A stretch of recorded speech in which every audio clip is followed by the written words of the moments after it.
Pinalawig pa ng Armed Forces of the Philippines ang kapangyarihan ng Western Command para mabantayan panlalo ang mga islang sakop ng soberenya ng Pilipinas.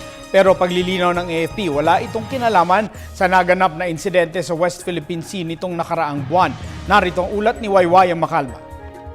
Mula sa 9 na isla, magiging 10 isla na ang sakop o Area of Responsibility ng AFP Western Command na pinamumunuan ni Lieutenant General Roy de Veraturda. Ito matapos ang order na pirmahan ni AFP Chief of Staff Emmanuel Bautista sa pagbibigay ng buong kapangyarihan sa Westcom ang Baho de Masinloc na dating pinamumunuan ng Northern Luzon Command na umaabot sa 126 nautical miles lamang ang layo, habang sa Westcom ay 200 nautical miles ang layo mula sa Baho de Masinloc.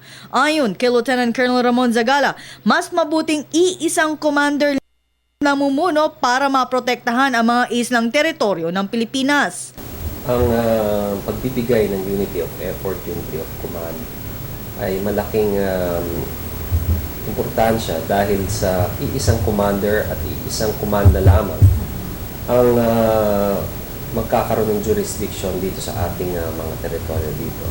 At yan ay para ma-maximize natin ang command and control at sa paggagamit ng ating assets. Ang Western Command ang isa sa mga malalaking area commands ng militar na mayroong sakop na 15,000 square kilometers in land area, habang 1,500 square kilometers in vast area at kinabibilangan na nga rito ang munisipalidad ng Kalayaan Island. Para kay Lieutenant General Roy de Veraturda, ang commander ng Western Command, walang pagbabago ang mangyayari, bagkus nadagdagan lang ang kanyang responsibilidad na karaniwang nangyayari sa kanilang hanay. Wala naman, maliban sa of course, lagi nating dinagdagan na yung area of responsibility ng Westcom. I am in charge of the Philippines. It is like naman yan from north to south. So that's basically the change.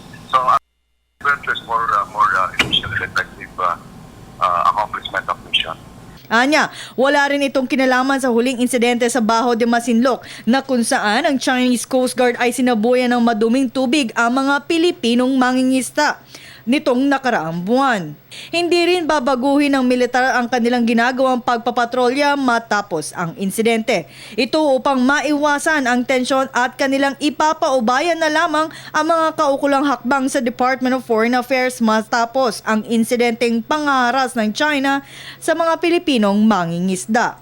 Para sa Telebisyon ng Bayan, Waywaya Makalma.